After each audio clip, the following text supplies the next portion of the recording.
At what point did adulthood become middle school? Because apparently grown folks need detention slips. See, you could have 2 degrees, certifications, decades of work experience, a mortgage, children, grandchildren, and somebody in management will sit you down and slide a piece of paper across the table and tell you you've been written up. For what? Your tone? Being 3 minutes late? Wearing the wrong shoes? Speaking up? Having an opinion? Same old detention slip. It's just on better stationery. Welcome back to Fire But Still Lit, where we talk about workplace foolishness and all the what in the hell moments was that in the workplace. I'm your lovely host, Ms. Fireball. And today we're talking about write-ups, aka, as I like to call them, adult detention slips. And yes, I've received a few of these myself. See, now at one particular job, I received 2 write-ups and then a 30-day shape up warning notice. See, was I supposed to have my mommy sign my shape up notice and bring it back to HR the next day, promising that I'll do better? I don't think so. Was I supposed to write, I will not question management 500 times on the conference room whiteboard? So before that 30-day shape up notice appeared, hand delivered to me, let's talk about what I've already had given that company. See, I had been there 6 years. 6 years of being underpaid, 6 years of being taken advantage of, 6 years of being the go-to person. You know that person expected to train people, help people, cover for people, clean up the mistakes, answer questions, and so the operations can keep moving. In my case, I was a go-to person when someone quit unexpectedly, someone came back from their vacation and quit the same day. I was a person who, property manager, having her baby in 2 weeks. We need someone to cover her building for the next 6 months or 3 months or whenever they decided to come back. I was that person who, what? The property manager already had her baby and there's nobody at the property. There's no property manager for the past 3 weeks. Let's call Miss Fireball. See, management loved me because I was a go-to person. But then the go-to person, they love you so much until you start asking questions. Say they love you so much until you start asking questions like, are there going to be some extra numbers added to my paycheck? Then they need to talk to you further. But it's not going to be into your favor. See, they love you when your experience because it benefits them, right? They love your voice when you solve their problems. They love your knowledge when you're educating other people. You're stepping in. Everybody doesn't have the answer, and you do. Everybody's walking around looking confused. But Miss Fireball knows what to say and how to do it. They love you then. See, but when that same knowledgeable, dependable employee says, the light bulb goes up, and you say, "Wait a minute, this isn't right." See, suddenly there's a problem with your attitude. Suddenly there's a problem with your tone. Suddenly management needs to schedule a meeting. And then here come HR with a folder. And nothing ever good happens when HR comes walking into the room with the folder. If you know, you know. See, because that folder means somebody has been documenting some things. And half the time you didn't even know there was an issue. So the paperwork was sitting in front of you with a pen. Talking about sign this. See, and this brings me to the real problems with workplace write-ups. See, sometimes a write-up, it addresses a legitimate performance work-related issue. It does, and that's fine. But then sometimes it doesn't. Because let's not pretend that every write-up is about improving an employee's performance. Because some write-ups are just about pure control. Some are about intimidation. Some are about building a paper trail. And some are given because managers and supervisors are pressured to produce them Like, it's a goddamn quota. It's true. They're doing write ups because they're pressured by upper management. See, some supervisors, managers have to prove to upper manager, the executives, their owners, that they're managing their staff. They have to show that they're maintaining control. And apparently, being a good manager isn't enough. No, it's not. Apparently, being a good communicator with your staff isn't. Training people, man, that's not good enough either. Resolving problems, no, that's not good enough either. See, they need documentation. They need warnings. They need corrective action forms. They need somebody's signature on a piece of paper so they can show it as a part of their performance review with HR and their supervisors saying, look, I wrote up all these people. I maintained control. I intimidated them. They minded, they're walking the line properly. See how I manage people? I'm managing. Meanwhile, the damn employee becomes supporting documentation for the manager's performance review. And let me tell you how I got my lovely 2 write-ups and a performance shape-up notice. First manager, let's call her Miss Leslie. She was the department head of leasing. She was a company brown nose. Some of us called her the corporate management, the main office spy. She would report you to your supervisor, and she didn't even supervise you. She would report other people in the office what they were doing or allegedly doing to their manager. And out of the blue, this people would get a write up because of what Miss Leslie said. One day, Miss Leslie walked past my desk when I was on a phone call with my daughter, and I said something short because I was irritated. The conversation I was having with my daughter. So I responded by saying something like, "Who are you talking to? What are you doing?"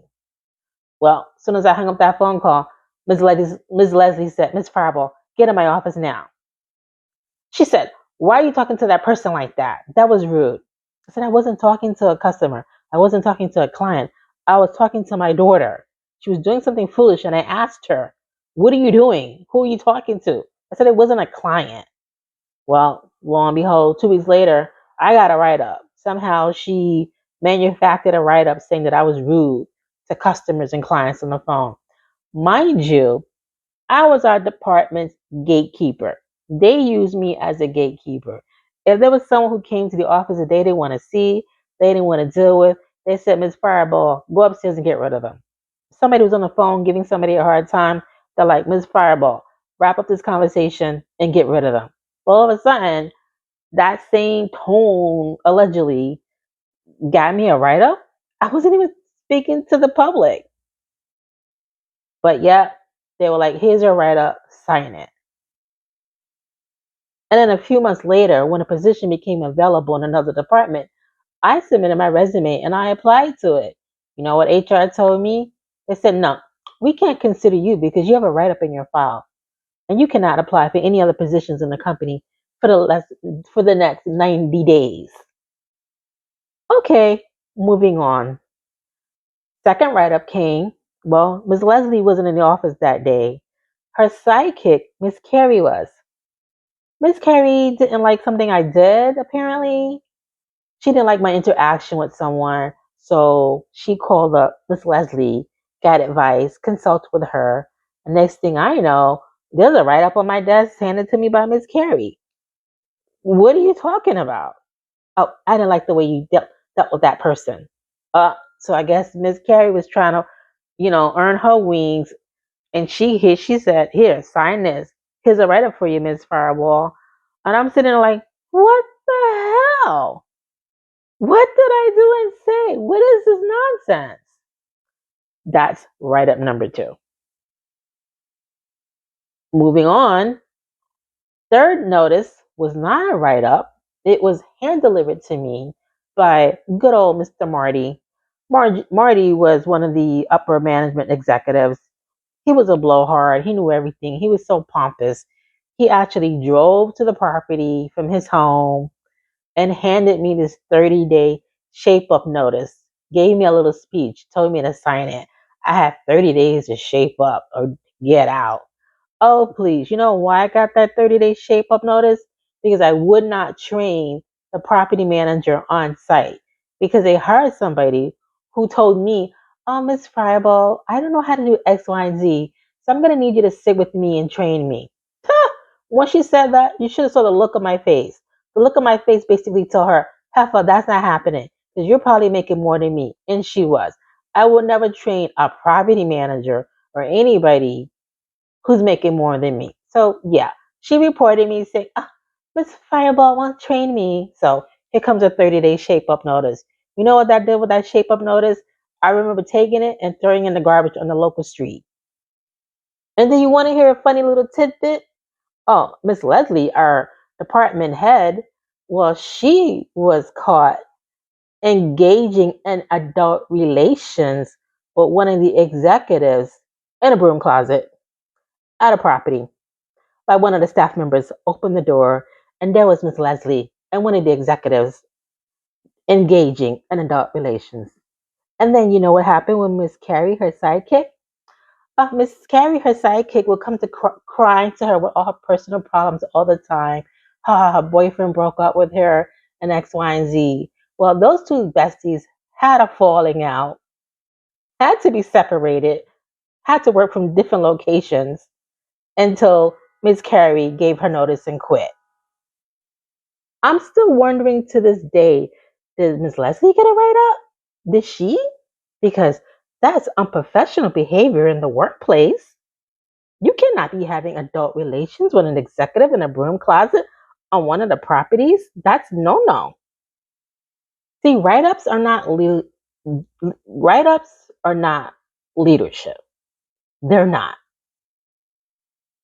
See, now if you need to manufacture discipline to prove that you have control over your staff, then you don't have control. See, then you have those managers who want to flex their authority, leadership, control with write-ups. See, you know what happens when you give an employee a write-up? They start doing the damn bare minimum. I know I did. I know I do. Because they're afraid that if they say one word, make one facial expression, oh, there's one misunderstood email, they come right up. And then management wants to wonder why morale is low, right? Why everybody's walking around with their faces all stuck out. Why is everybody quiet? Why doesn't anybody want to participate? Why aren't people more engaged? Because you turned the damn workplace into a courtroom. See, every conversation feels like testimony. Every email feels like evidence. Every meeting feels like somebody's building a case. And every write-up feels like a verdict that was decided before the employee even walked into the damn room. See, and then they want you to sign these write-ups. See, signing it just acknowledge that you received it. Because to me, it's not acknowledging I did a damn thing. It's acknowledging that you gave it to me, but I'm by no means saying, yes, I confess I did this. Yes, you know what I'm guilty of? Yes, I admit it. I spoke up. Yes, I'm guilty. I admit it. I had an opinion. Yes, I'm guilty. I admit it. I questioned something that didn't make damn sense. Guilty. Now, send me to adult detention. You know what a write up doesn't admit? It doesn't acknowledge. It doesn't mention that little stupid piece of paper they give you, that write up. It doesn't mention the years you showed up for this company. It doesn't mention all the times you covered for somebody. It doesn't mention the extra responsibilities they gave you. It damn sure doesn't mention that you were underpaid. It doesn't mention that management depended on you whenever there was a crisis. You were a reliable, loyal, and the go-to person. See, that write-up is not going to mention none of that. See, it's going to capture one moment, one accusation or version of events, and suddenly that document is supposed to define your entire work history at this company. And then that third document they slid across the table and had me sign it, that 30-day shape up notice, that didn't erase the 6 years I already had given that company. It did not erase that. You know what that 30-day shape up notice did after 6 years? It made me resentful. And then I damn sure started doing the bare minimum. I worked the salary that was given to me, the numbers that reflected on my paycheck, and I did not go above that pay grade. You know what they saw that write up as? The company saw that write up as somebody who they needed to put back in line. See, once a company decides that you're the problem, the write up process may not be designed to help you improve. Oh no, it may be designed to move you out. See, first there's a conversation, then there's a warning, then there's a write up, then there's another write up, then there's a 30-day shape up. But hell, sometimes you don't even get some of these steps. You don't get a conversation, you don't get a write up, you don't get a 30-day shape up. And by the time the company reaches their final step, they have a nice little neat folder filled with paperwork. See, and after I had the 30-day shape up notice, I stayed with the company a few more years. But my departure wasn't based on another notice, another write up. It was based on, here come another manager. Ms. Fireball won't do my job for me. She won't help me. She won't help me. And then she wrote this long email highlighted in yellow that she was nice enough to CC me on. Well, she eventually was relocated to another site. And then they brought another manager in, and then another manager. But at this point, they were like, yeah, we did let Miss Fireball go because she doesn't like to play nice in the sandbox with people and help them do their job and be underpaid for it. So one day, I got a lovely email from my manager at the time with the department that I was in. I call her Dana the puppet. She sent me a nice email that says, Miss Fireball, can you come to the main office tomorrow at 9 a.m.? And when I saw that, what else am I coming to the main office for? For what reason? So I responded and I said, should I bring my laptop with me? She said, oh no, you can leave it at the property you're at. No. I showed up the next morning, laptop, charger, company phone. I started taking it out of my bag. I sat in her office. HR came walking down the hallway. We walked into Dana's office together. Before anybody said a word, I reached into my work bag. I took out my laptop, my phone, my charger. HR Jeannie was like, what are you doing? I said, you're firing me, right? Here's my stuff. Just, oh, no. So can we have a conversation first? I said, for what? I let them have their conversation. Dana the puppet said her speech. You're refusing to help the clients and the tenants. Lies, but let it be. I didn't respond because at that point, I've had enough of this place. So, HR Jenny, she walked me out of the building. And when I said she walked me out, I didn't mean she stopped at the lobby. She made sure I went out onto the curb. She acted like they owned the whole damn building. I could not stay in the building lobby. She wanted to see me go outside to the street. So after 6 years of service, I received curbside delivery. So there I was, after 6 years of being underpaid, taken advantage of, and treated as a go-to person. My final workplace benefit was a personal escort to the sidewalk. See, and that experience taught me something. See, a write-up is not always proof that you're a bad employee. It's not. It's just proof that sometimes you become too vocal. You're no longer willing to accept everything quietly. And management needs somebody to control. And that's not you.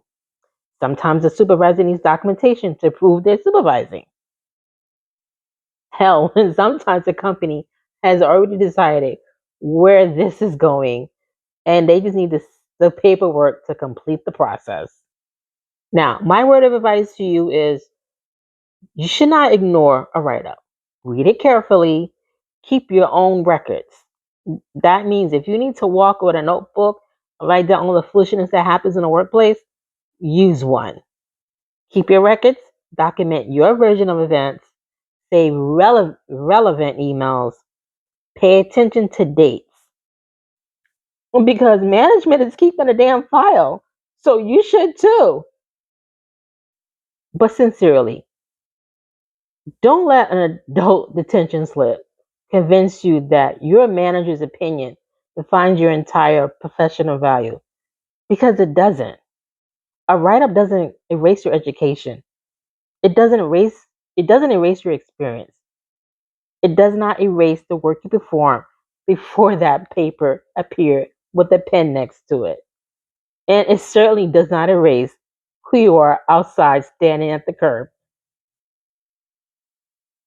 And if your workplace needs a write up quota to prove that managers are in control, then the real performance problem may be sitting on the other side of the desk. And it's not the side that you're sitting on. Now, I'm Ms. Fireball, and this has been Fired But Still Lit. Now, I want to know, have you ever received a workplace write up that was justified, or was it nothing but an adult detention slip? Tell me in the comments. You can leave out real names because we know HR likes to document things. Now, like, comment, and subscribe for more workplace stories. And remember, they may have escorted you to the curb, but they can't put out your fire. Next time, take care, guys.